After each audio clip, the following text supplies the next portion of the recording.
Sam, we are back live with our favorite special new exclusive YouTube channel, Sam's Bets. Sam's Bets was so popular. It was one of the best segments on our podcast that we had to actually carve it out and put it into its own category on YouTube.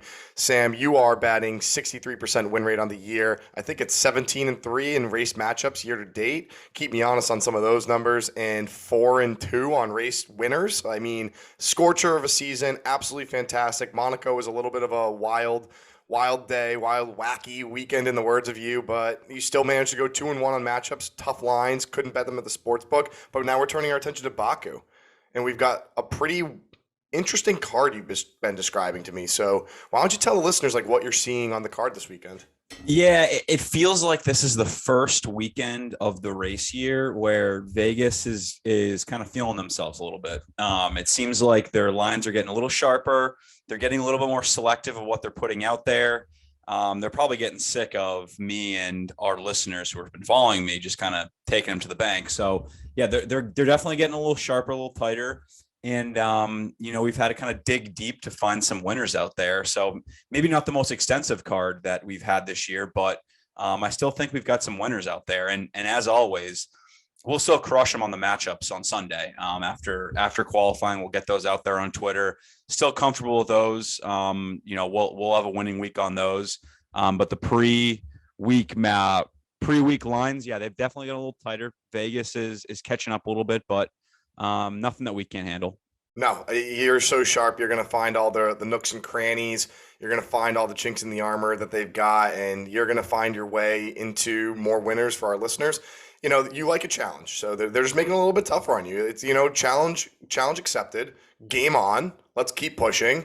A little bit different this week, scheduling conflicts. We're doing this, the recording post FP1, but still, I think that the lines have adjusted, so it makes it even tougher. So I kind of think that this is a weekend where you are going to have a little bit of a challenge in other weeks because Vegas is tightening the screws, and you're going to tighten the screws right back at them. So without further ado, why don't you give us some of your picks? Yeah, sure. So to kick things off, I'm going to piggyback a little bit off our buddy in third chair, Stefano. He talked a little bit about Pierre Gasly, maybe being a surprise podium finisher this weekend. I like where his head's at. I think Gasly's starting to feel himself a little bit and, is getting super comfortable. Him and his teammate, they're obviously very comfortable with each other. And I feel like he's starting to get a little locked in. So I like Gasly to finish in the points this weekend. I think we see a solid, consistent race. I think that sector 2 type setup for him, it sets up well for him. So I like Gasly. He can stay aggressive in those tight corners, and the AlphaTauri does have some speed, which will serve him well in sector 3. So I like Gasly to finish in the points plus 100, and that's where we're going to kick things off. Yeah, that's a great bet. He definitely knows how to. I mean, these are some tight corners. The walls can close in on you. So getting these wider cars through some tighter spaces is definitely something that he's no stranger to. So that's certainly something you can look to. It's interesting because I feel like coming out of Monaco, he's out of the contract contentions now for Red Bull. Sergio had signed that 2-year extension. So maybe he's got a little bit something else to drive for. We've seen him in FP1 this week. He's in the top 10 already. Very rare for him to be in the top 10 in FP1 this season. They've had some reliability issues. He's struggled a little bit. Maybe that's an indication that he's got another seat next year. Maybe he's driving with a little bit of confidence, or maybe he's not driving scared for the Red Bull contract. But I like that. I like that bet. What's your next bet you got for us? So for this one, we always talk about it. We don't like to see cars crash out or retire from races, but it happens. It's the reality of F. First car to retire this weekend on Sunday. There's really only one team you can look at as a consistent first out, and that's unfortunately our buddies at Williams. Old Saint Nick Latifi, he hasn't been solid. We saw an incident in FP1 already. I just have a tough time thinking that he's going to get through the whole entire race with that, tight sector 2. I see something happen with him and a retirement from him. But in general, I like the first car retirement to be Williams at plus 500. Yeah, it's I mean, it's tough because you never want to like profit off of somebody else's misfortunes, but Especially when our buddy Ernie's in his ear too. especially, so we're really pulling that Ernie's gonna maybe, put some presents under the tree, take some of the coal out of the stocking, move him from the naughty to the nice list. But it's gonna be tough. He already crashed today into FP1. I think they said it was more of an engine related issue. But yeah, let's hope Saint Nick can keep the car on track for our buddy Ernie. But I like that bet. Plus 500, great value It there. could be Albon too. It might not be. It might Oh, it's a not be. Williams. Yeah, it's just Williams to be the Williams. first out plus 500. Got it. Got it. Yeah, I mean, paid drivers this today between him and Stroll, and then a little bit with Mick, who's not a paid driver, but he's kind of racing like one. All three of those guys, first ones out of FP1 today. So makes perfect sense. Yeah. So this next bet, this is another fun one, another one that we won on earlier this year. And it's also sort of a line that I think has some good value because it does seem to be hitting almost every week at this point. We're gonna go with Red Bull fastest pit stop minus 110. Love that. They're just so solid in the pits. It seems like they're always in the low twos. You look at them compared to Ferrari. If Ferrari breaks three, it's like, oh, good stop. If Red Bull is anywhere near three, it's like, oh, bad stop. They're always in the low twos. They always seem to have the fastest stop. So I'm gonna look towards Red Bull to have the fastest pit stop at minus 110 this weekend. Yeah, shout out our boy Callum Nick. He's F1 mechanic, F1 mech on Instagram. He is the guy that you see in the Red Bull pits he's the big dude with the dreads. That guy throws the tires on and off. It's unbelievable. Strong So, dude. I mean, we try to get him on the podcast. If you're listening to this, Caleb, like, we'd love to have you on and talk about how you guys are getting those sub two pits. It's a little bit tougher now with the electronics, but I love Red Bull's pit stop, Sam. And we talk about it all the time. And you know who always gets it is your boy. You're the newest fanboy, president of the Checo Perez, the most winning My boy Checo. Mexican driver. Your guy is usually the one of the Red Bulls that's getting Viva that la fast pit. Checo. Yep.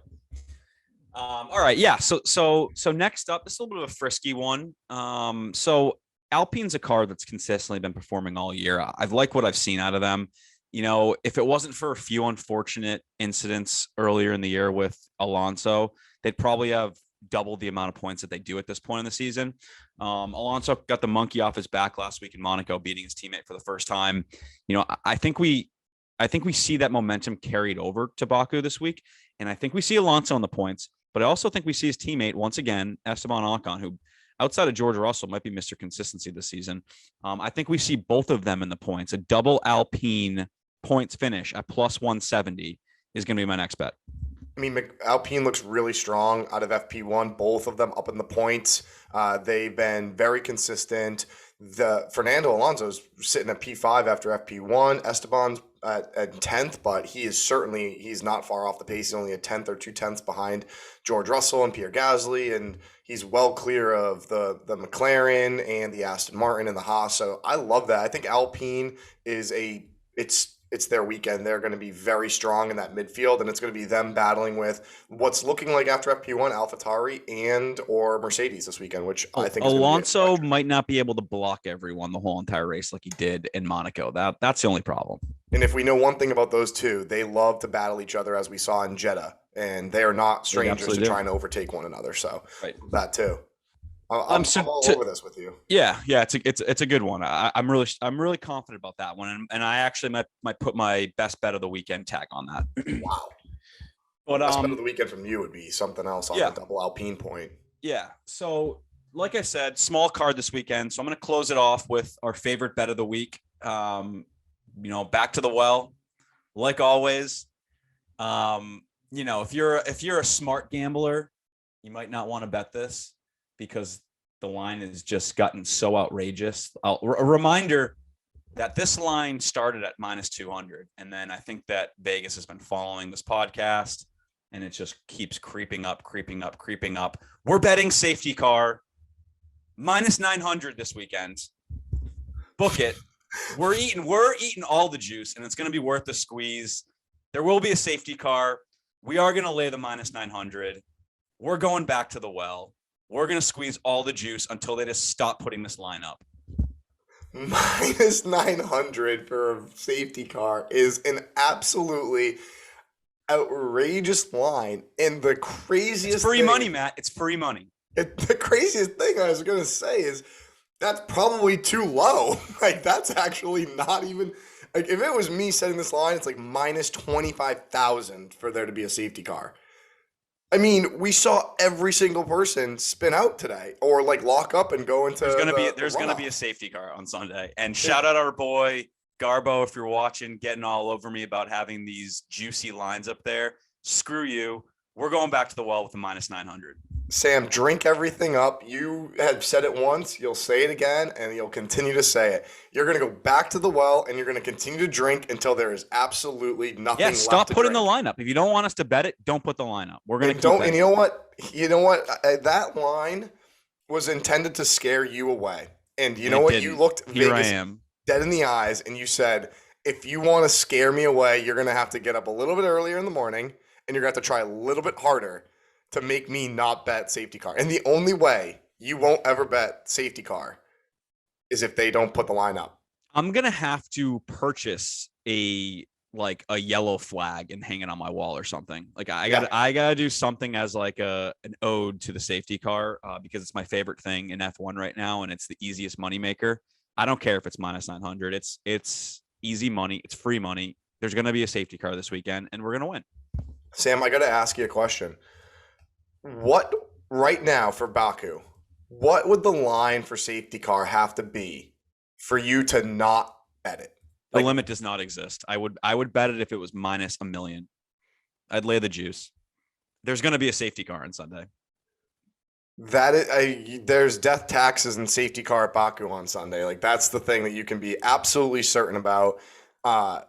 Any other lines? I mean, it's going to be an intense weekend. Race winners are tough here. Like we've seen FP1. It's going to be one. I think it's going to be a Ferrari or a Red Bull easily, like very clearly. Anything can happen at Baku.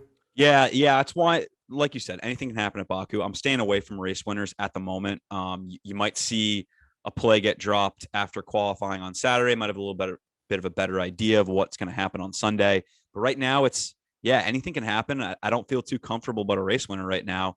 But I do feel comfortable saying we're going to hammer matchups. We're going to crush those again. So be on the lookout for them. Small card pre-weekend, but it won't stay small.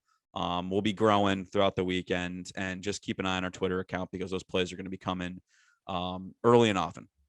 We're all growing. Sam, unbelievable performance out of you this year. It's so cool to watch how well you've been performing. Any of our listeners, as always, tune in Twitter Saturday after qualifying, or at this point, Vegas is so late on the odds. They're like late breaking the odds, and they don't want you to bet it. So it might be right before the race Sunday morning that they go out, but like just keep a hawk. Put all those alerts out on Twitter. Turn on push notifications. Turn them on the Twitter account. Tune in because Sam's going to give you more race winners. Sam, love it. Sam's bets. Great week. Let's go racing. Have a great weekend, everybody.